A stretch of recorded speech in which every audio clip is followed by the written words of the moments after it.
नमस्कार दोस्तों, अगर आप वर्तमान सत्र में यूपी से डीएलएड यानी बीटीसी में एडमिशन लेने की सोच रहे हैं तो आज की ये वीडियो आप सभी के लिए काफी ज्यादा महत्वपूर्ण होने वाली है। जैसा कि आपको पता है, वर्तमान सत्र 2025-27 में डीएलएड में एडमिशन के लिए पीएनपी ने लेट ही सही लेकिन विज्ञापन जो है वो जारी कर दिया है, जिसके रजिस्ट्रेशन वर्तमान में हो रहे हैं। सभी स्टूडेंट्स का एक ही सवाल निकल करके आ रहा है कि सर हमें यूपी के अंदर कितने नंबर पर जो है वो गवर्नमेंट सीट मिल जाएगी और प्राइवेट सीट के लिए हमारा जो है वो मेरिट कितने नंबर की होनी चाहिए। तो आज की इस वीडियो के माध्यम से कैटेगरी वाइज में कंप्लीट डेटा आपको बताने वाला हूं। अगर इतने मार्क्स आपके बन रहे हैं तो 100% आप यूपी से गवर्नमेंट और प्राइवेट सीट ले पाएंगे। तो छोटी सी वीडियो है, महत्वपूर्ण है, लास्ट तक बने रहिएगा।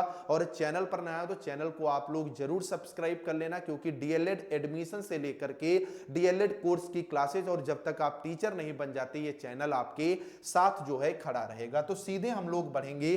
तो सबसे पहले अगर आप बात करोगे तो यूपी में जो डीएलएड में एडमिशन है वो मेरिट के बेस पर बनते हैं। मेरिट भी आपकी कैसे बनती है? 10th 12th और ग्रेजुएशन के मार्क्स पर, इसका जो सम होता है उसी के आधार पर आपकी मेरिट बनती है। जैसे कोई स्टूडेंट है, उसके 10th में 75 है, 12th में भी 75 है और ग्रेजुएशन में कितने हैं 80% अगर है तो इनकी मेरिट कितनी बनेगी? जाकर के 230 की जो है वो मेरिट बनेगी और इसी के आधार पर इनको कॉलेज का आवंटन जो है होगा। हालांकि आप कैटेगरी के साथ कमेंट में अपनी फुल मेरिट मेरे को बता दीजिएगा, टोटल आपका कितना बन रहा है, जिससे मैं वहीं पर आपको रिप्लाई दे दूंगा कि आपका जो है गवर्नमेंट कॉलेज मिलेगा या नहीं मिलेगा। लेकिन चैनल को सब्सक्राइब करके आप कमेंट करेंगे तभी हमें वो कमेंट आपका जो है वो विजिबल होगा। तो सबसे पहले हम लोग आगे बढ़ेंगे कि गवर्नमेंट सीट के लिए जनरल में कितनी मेरिट होनी चाहिए। तो अगर जो इससे पिछला सत्र था उसमें भी आप बात करोगे तो अगर आपकी कुल मेरिट 240 प्लस की बन रही है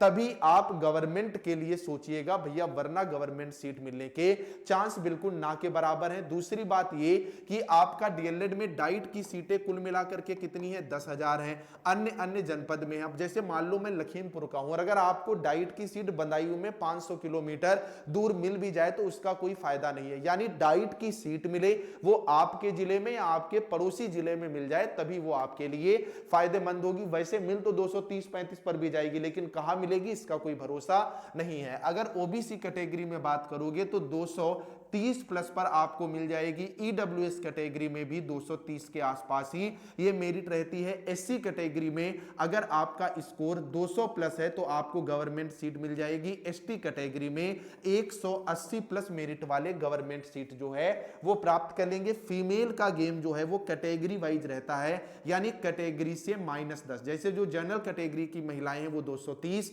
ओबीसी की 220, ईडब्ल्यूएस की 220, एससी की 190, एसटी की 170 और फीमेल जो है आप देख सकते हो इस बेस पर अपनी कट ऑफ ले सकते हैं। अब प्राइवेट कॉलेज की अगर आप बात करोगे तो इसमें भी दो तरह के, एक रेपुटेटेड प्राइवेट कॉलेज जहां पर आप रेगुलर बेसिस पर जो है वो क्लास ले ठीक है और उसकी अच्छी जो है वो मान्यता हो, तो उसके लिए क्या है कि इससे कम अगर मार्क्स आपके हैं तो आपको रेपुटेटेड प्राइवेट कॉलेज जो है वो मिल जाएगा। और जब आप कॉलेज चूज करने के लिए जाते हैं, ध्यान रखिएगा, जब आप कॉलेज चूज करते हैं तो आप कितने भी कर सकते हैं, इसका कोई ये नहीं होता है। आप डाइट भी चूज कर लें, 10 कॉलेज चूज कर लें, 50 कर लें, 100 कर लें, 200 कर लें, इससे कोई फर्क नहीं पड़ता। लेकिन स्टूडेंट 5 कॉलेज चूज करता है, उसी में उसका मिल जाता है। आपको घबराना भी नहीं है। मान लो किसी के मेरिट में केवल 10 ही अंक मान लो किसी के मेरिट बहुत कम बन रही है, जैसे मान लो किसी की मेरिट 120 ही बन रही है, केवल वो तीनों सालों में केवल पास ही हुआ 10th 12th और ग्रेजुएशन में, तब भी आपको कॉलेज जो है वो मिल जाएगा। बहुत सारे एडमिशन होते हैं, मैं खुद एडमिशन करवाता हूं जो कि कम फीस पर और काउंसलिंग के माध्यम से होता है। उसमें एडमिशन के लिए आप ये जो हमारा नंबर है 9839832302 इस पर व्हाट्सएप पर कांटेक्ट कर सकते हैं। यहां पर आपको सारी डिटेल जो है वो प्रोवाइड करा दी जाएगी कि क्या प्रोसेस है, क्या फीस है, कैसे आपको एडमिशन जो है वो लेना है। बाकी गवर्नमेंट कॉलेज की मेरिट आपको समझ में आ गई होगी। आप अपने मार्क्स कमेंट में जरूर बताइएगा, जिससे मैं वहीं पे जवाब दे दूंगा कि आपके जो है गवर्नमेंट कॉलेज मिलने के चांस है या नहीं है। कोई भी डाउट अगर आपका है डीएलएड से लेकर के कमेंट में जरूर पूछना। जाते जाते चैनल को सब्सक्राइब करना मत भूलना। नमस्कार।